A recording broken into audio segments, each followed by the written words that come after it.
Welcome to the Beagler BW685 Blood and Infusion Warmer. This video should be viewed in conjunction with the PowerPoint presentation. When power is applied to the unit first of all, there will be a short beep to verify that the audible alarm works, and a series of lights will illuminate to make sure that all the lights work on the unit. This is prior to actually turning the unit on.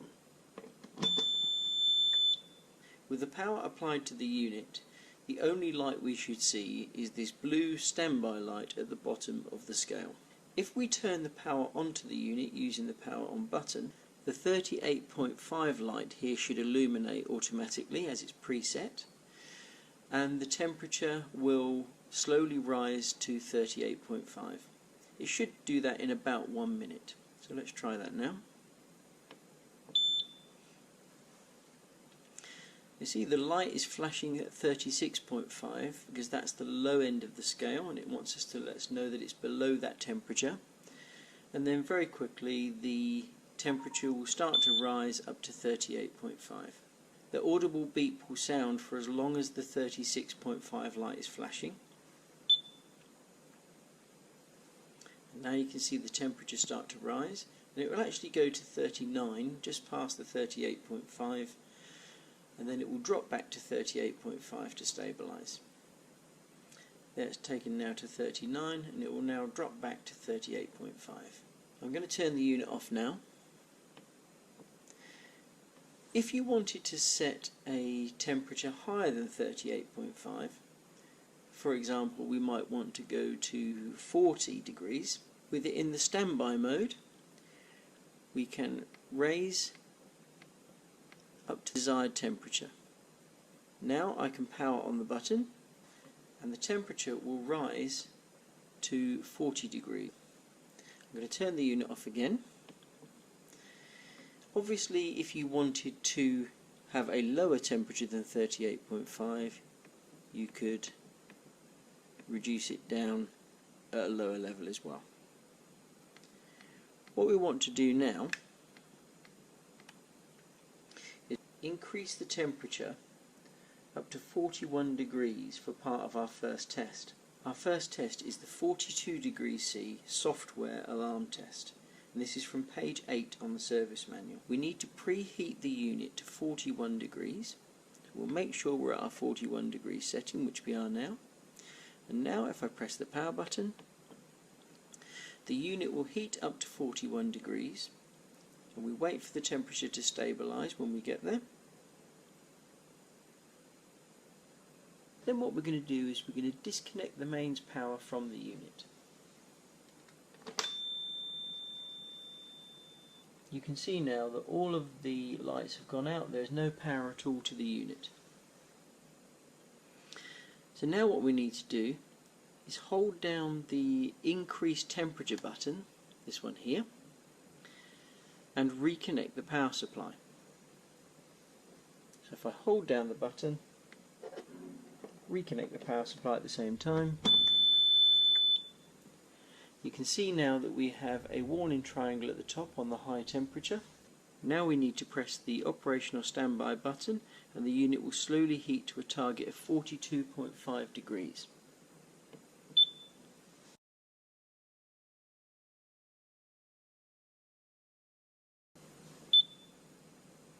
So observe the temperature display carefully.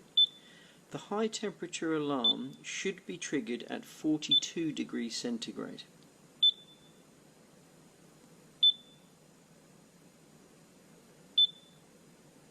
Now we're at 41 degrees. So one more full degree to go, and it will stay at 42 until it actually reaches the 42 degrees temperature, and then it should go into alarm.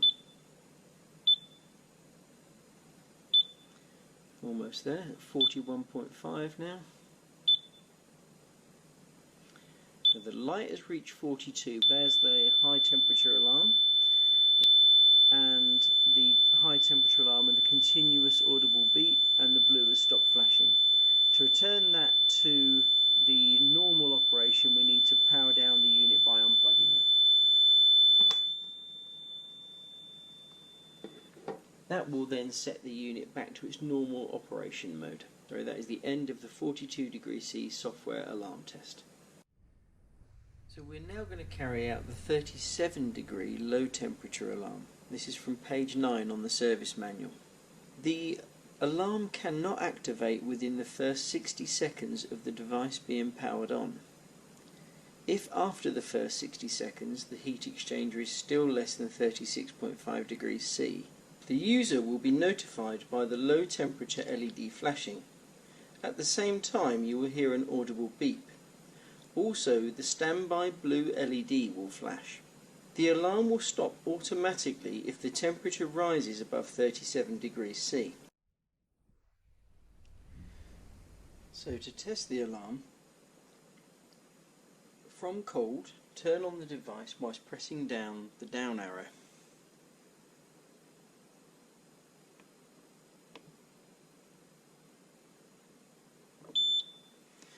There you can see the alarm is working and the LED is flashing, so we power the unit off again.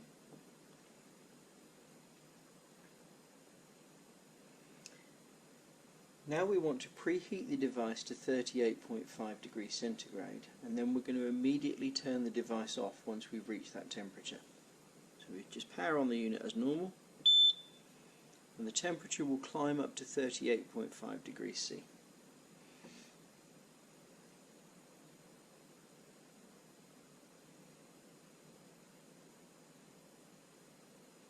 Just let that temperature stabilise. And now that it's stabilised, we can power the unit off. Now immediately power on the device whilst pressing the down arrow and then press the standby button.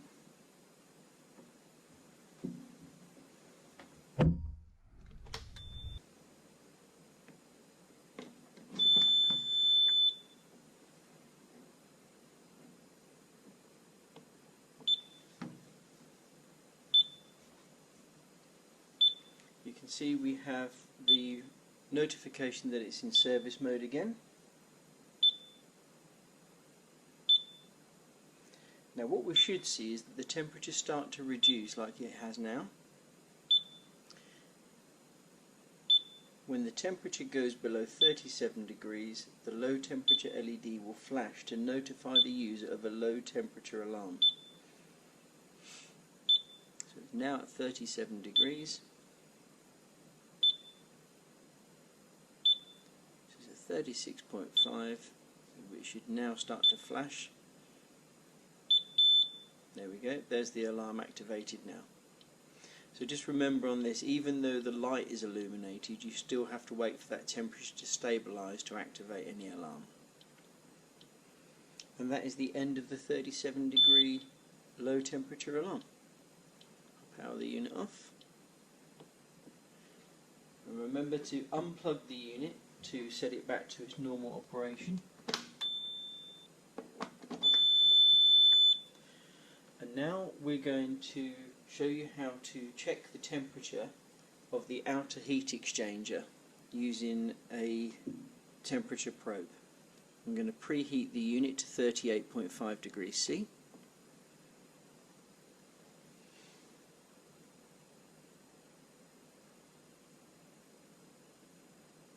And when that's stabilised, we're going to check the temperature. Okay, so for checking the temperature, we're going to use a Fluke 179 multimeter, and it has a temperature connection,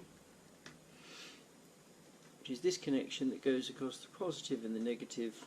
We've put the probe into some tubing so that it sits nicely into the heat exchanger groove on top of the unit. So we're just going to install that now.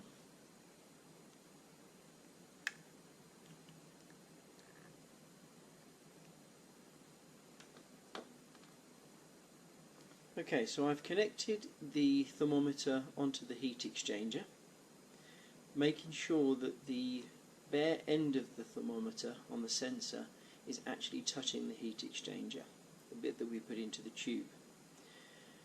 And as you can see on the screen here, we're measuring 38.4°C. It's just changing slightly, and we're meant to be at 38.5, So you check the tolerance in the service manual and you'll find that and within any variation.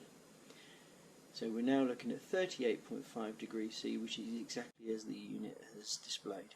Just one thing to be aware of, that if you're using a long temperature probe, the ambient air in the room can affect the reading. So if you're in an air-conditioned setting, you might want to test this outside of that setting. That is not going to affect your temperature probe.